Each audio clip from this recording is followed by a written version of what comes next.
Coucou tout le monde, on se retrouve aujourd'hui pour une nouvelle vidéo sur la chaîne Les Tribulations d'une maman au foyer. Donc déjà je tenais à m'excuser puisque d'habitude les vidéos sont le mardi. Donc là la semaine-ci j'étais très en retard. Je vous avouerai que cette semaine en fait j'avais pas le moral, j'étais un peu démoralisée, je sais pas ce qui s'est passé, ça doit être le changement de temps je pense. Et du coup voilà, j'avais pas spécialement envie de faire grand chose que ce soit dans mon ménage ou au niveau d'internet. Mais j'ai eu un très joli message de Marie 281207 sur la vidéo bébé room tour, donc ça m'a un peu secouée. Donc déjà merci Marie de m'avoir un peu réveillée. Donc aujourd'hui la vidéo aura pour thème le sommeil de bébé. Donc on va pas se mentir, toutes les mamans du monde ne rêvent plus d'une chose et n'attendent qu'une chose, c'est que bébé fasse ses nuits pour qu'on puisse enfin dormir un peu plus de 6 heures d'affilée. Donc il y a quelques règles entre guillemets instaurées par les médecins et par les spécialistes de l'enfance. Donc déjà il ne faut jamais, en aucun cas réveiller un bébé qui est en train de dormir tranquillement et paisiblement, même si c'est l'heure de son biberon. Un enfant ne se laissera pas mourir de faim, donc s'il ne pleure pas et ne se réveille pas, ça sert à rien d'aller le secouer. En plus de ça, ça va le perturber puisque ça va l'angoisser, puisqu'il va pas comprendre ce qui se passe, il est en train de dormir, on le secoue et donc il va se sentir en détresse, donc ça sert à rien de les secouer. Il y a quelques exceptions au niveau du réveil des petits. C'est lorsque les enfants ont un petit poids à la naissance ou les prématurés comme moi. Donc comme les miens, j'ai dû les réveiller au tout début de leur vie, donc leur premier mois. J'ai dû les réveiller toutes les 4 heures pour qu'ils pensent à se nourrir en fait, puisqu'ils n'ont pas encore la notion de faim. Donc pour les prématurés, c'est un cas exceptionnel. Après, votre médecin, de toute façon, vous le dit, le pédiatre vous le dit, qu'il faut réveiller votre enfant ou pas. Et aussi le temps, la durée pendant laquelle il va falloir que vous la réveillez. Je suis désolée, je bafouille, je ne sais pas ce qui se passe. Donc, dans la première règle, déjà, ne jamais réveiller un bébé, il ne va pas se laisser mourir de faim, vous inquiétez pas. Donc, s'il dort bien, laissez-le dormir tranquillement. Après, il peut, normalement, un bébé dort entre 3 heures et 4 heures et ensuite, il se réveille. S'il dort 5 heures, 6 heures, vous inquiétez pas, ça ne va pas le perturber. Voilà, il n'y a pas d'inquiétude à avoir, ça arrive que parfois, il n'a pas faim tout de suite, donc laissez-le dormir tranquille. En deuxième règle, entre guillemets, il faut essayer de faire en sorte que votre enfant ne s'endorme pas sur le biberon. Donc c'est pas facile parce qu'en général, quand ils sont repus, ils ont tendance à s'endormir. Parce qu'en fait, ça va être un substitut en fait. Après, le biberon va être nécessaire après à chaque fois pour l'endormir. Donc c'est pas l'idéal. L'idéal, c'est quand même d'avoir un enfant qui a pris le rythme de s'endormir dans son couffin ou dans son berceau ou dans son petit lit. Bref, il faut vraiment éviter de faire en sorte que biberon égale dodo. Parce qu'après, sinon, vous allez galérer. Et à chaque fois, il va vouloir un biberon avant de s'endormir, en fait. Donc, s'il commence à s'endormir, essayez de le titiller un petit peu avec le biberon, de secouer le biberon dans la bouche. Voilà, essayez un peu de... Sinon, tant pis, hein, ça arrive qu'il s'endorme dessus. Bon, voilà, exceptionnellement, vous pouvez laisser. Troisième conseil, le biberon du soir. J'ai ma petite feuille qui est là, c'est pour ça que je regarde en bas. Le biberon du soir, donc le dernier entre guillemets biberon de la journée, essayez de lui donner dans un endroit calme, avec le moins de lumière possible. Vous mettez pas dans le blanc, mais juste une petite lampe de chevet, ça suffit amplement. Essayez de ne pas parler au bébé pour vraiment instaurer le moment de calme et de faire le moins de gestes possible. Donc c'est bon.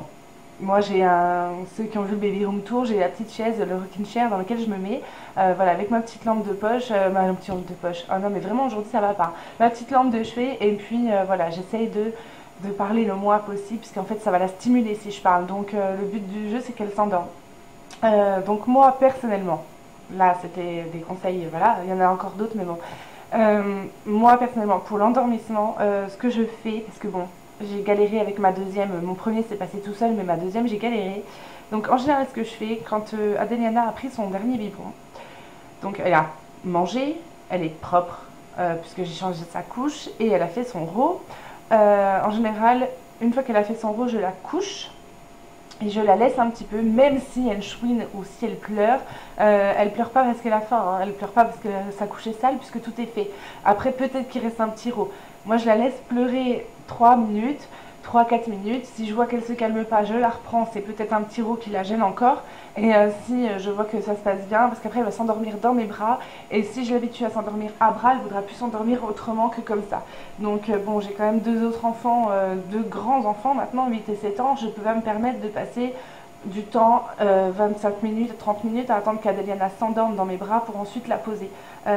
Surtout qu'en général, j'ai mes grands qui se couchent aussi, donc ils ont besoin de leur maman eux aussi, donc voilà. Donc en général, je la laisse pleurer, le temps d'aller dire au revoir aux grands frères et grandes sœurs, et si vraiment je vois qu'elle pleure de trop, je la reprends, mais sinon elle se calmera toute seule, ne vous inquiétez pas, au bout de 3-4 minutes, de toute façon elle va s'apaiser, elle va s'endormir. Donc voilà, moi c'est ce que je fais. Après, moi je sais pas ce qu'ils en pensent les médecins, et personnellement, bon, voilà, moi je sais que ça marche comme ça, donc écoutez, c'est ce que je fais. Maintenant, à vous de voir. C'est pas facile d'entendre son bébé pleurer, hein, ça je le sais, mais bon, pensez à plus tard quand il va falloir que vous vous reposiez, donc voilà. Quatrième conseil, essayez de garder des journées à peu près avec les mêmes rythmes. Donc par exemple, si vous avez pris le rythme, bon moi par exemple je donne le bain le soir avant le dernier biberon, donc vers 7 heures à peu près, je vais essayer de donner le bain quasiment tous les soirs à la même heure. Parce que comme ça, elle va comprendre que je vais au bain, je mange, je dors. Si je lui donne un bain le lendemain matin, elle va se dire attends, hier j'ai dormi, après je fais quoi? Elle va être perdue. Donc essayez vraiment, bah voilà, la promenade c'est à telle heure. Après je vous parle pas de 10 minutes près, hein, mais c'est pour vraiment essayer de donner un rythme toujours identique à votre enfant. Ça va l'aider à faire la différence entre le jour et la nuit. Et oui, cinquième conseil et pas des moindres, je pense, c'est le plus important. Il y en a qui sont adeptes, moi pas du tout. Il ne faut pas faire dormir son enfant avec soi dans son lit à soi. Pourquoi? Déjà parce que vous prenez des risques d'étouffement puisqu'avec votre couette, et puis même vous allez vous retourner, vous allez peut-être la faire tomber, ou le faire tomber, pardon. Voilà, donc il y a risque de chute et d'étouffement. Et en plus de ça, pour votre vie de couple, c'est quand même pas l'idéal. C'est important, voilà, on va pas se mentir, on a des enfants certes, mais on est aussi, on est maman, mais on est aussi une femme, donc il faut penser aussi à soi et à son conjoint, parce que les papas n'ont pas le même lien que nous, maman, avec le bébé. Donc voilà, déjà c'est dangereux. Enfin, moi j'estime que c'est dangereux de faire dormir un enfant dans un lit d'adulte. Après, je vous dis pas de pas faire de petits câlins, hein. Vous pouvez très bien. Moi, je sais que les dimanches, on fait des câlins tous ensemble dans le lit. Donc nous deux, les grands frères et sœurs, et plus Adeliana, qu'on protège bien sûr des grands frères et sœurs, on fait tous des petits câlins, des petits bisous, etc. pour se souhaiter le bonjour. Voilà, ça n'empêche pas. Mais dormir toute la nuit avec son enfant, je trouve que voilà, c'est dangereux. Et bon, après, je dirais pas irresponsable, mais bon, chacun son avis là-dessus. Mais moi perso, je trouve ça trop dangereux. Je ne tenterai pas l'expérience. Donc du coup voilà, après on va parler de la position, et pour finir ce sera la dernière chose, la position pour dormir. Alors il y a eu à chaque fois, il y a 30 ans il fallait pas le faire dormir sur le dos, maintenant il faut le faire dormir sur le dos, d'autres c'est sur le côté, d'autres c'est sur le ventre. Alors déjà moi on m'a dit, le pédiatre, c'est hors de question sur le ventre, jamais, parce que votre bébé peut soulever sa tête, et s'il a plus de force il s'étouffe. Donc ça non. La position la plus conseillé pour éviter les morts subites du nourrisson, c'est le ventre à plat, n'importe quoi, le dos à plat, tranquillement. De toute façon, à partir de 3 ou 4 mois, il va prendre sa position tout seul. Moi, personnellement, j'avais tellement peur qu'elle régurgite et que, voilà, je sais pas, elle n'a pas la tête sous le côté ou quoi, j'ai fait dormir Adeliana sur le côté. Donc si vous choisissez cette option-là, il faut savoir qu'il faut vous changer de côté à chaque fois que vous la couchez, pour que sa tête ne se déforme pas en fait. Moi je couche Adeliana une fois sur la droite, une fois sur la gauche, ensuite et ainsi de suite. Maintenant elle préfère dormir sur le dos, donc je la laisse sur le dos, et puis elle est plus grande maintenant, donc elle tourne sa tête plus facilement qu'à ses débuts, puisque Adeliana était préma, hein, donc évidemment elle avait des petites lacunes là-dessus. Donc voilà, et maintenant elle est assez autonome, je dirais entre guillemets, pour savoir quelle position elle veut pour le sommeil. Donc du coup voilà, pour le sommeil de bébé, il n'y a pas de recette miracle. Après bon, les grands-mères et les mamans conseillent aussi dans le biberon du soir de mettre un peu de blédine. Donc oui, moi personnellement je ne mets pas de blédine, mais je rajoute une cuillère de lait en fait. Au lieu de mettre par exemple pour un biberon de 150, je mettais 5 cuillères de lait, j'en mets 5,5 ou 6. Si au niveau des selles tout va bien, si elle en fait tous les jours, que ça la constipe pas, vous pouvez y aller. Après c'est vraiment que pour le biberon du soir, hein. Moi je m'amuserai pas à faire ça tout le temps non plus. J'aimerais bien mettre de la blédine, mais seulement vu qu'Adeliana est préma, en fait elle a que 1 mois et demi là, donc pour l'instant en âge corrigé, 1 mois et demi, en âge réel elle en a 4. bientôt, donc je peux pas commencer les petits pots tout de suite, il va falloir que j'attende que les 4 mois âge corrigé, donc dans 3 mois. Donc je vais pas attendre 3 mois pour faire mes nuits parce que je vous avouerai que je suis fatiguée. Donc du coup voilà. Ensuite, bah écoutez, essayez de dormir en même temps que bébé le plus possible, même si vous avez du ménage, du repassage à faire. Octroyez-vous des moments de repos parce que sinon vous ne tiendrez pas le choc. Voilà, au niveau du sommeil de bébé, il n'y a pas 36 choses à dire.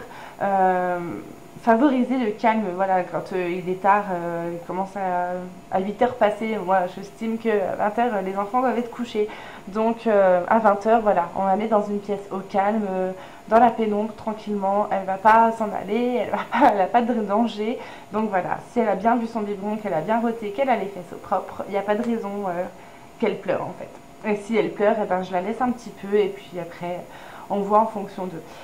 Donc voilà, j'espère que cette vidéo vous aura plu. Je suis désolée, j'ai bafouillé tout du long, hein, vraiment, je sais pas ce qui se passe en ce moment. C'est pas encore la forme, donc ça doit être ça. Je vous donne rendez-vous la semaine prochaine, donc normalement mardi, pour une nouvelle vidéo. Ce sera justement sur les pleurs de bébé, comment les calmer. Je vous fais plein de bisous, je vous souhaite un bon week-end à tous et à toutes. Ciao ciao!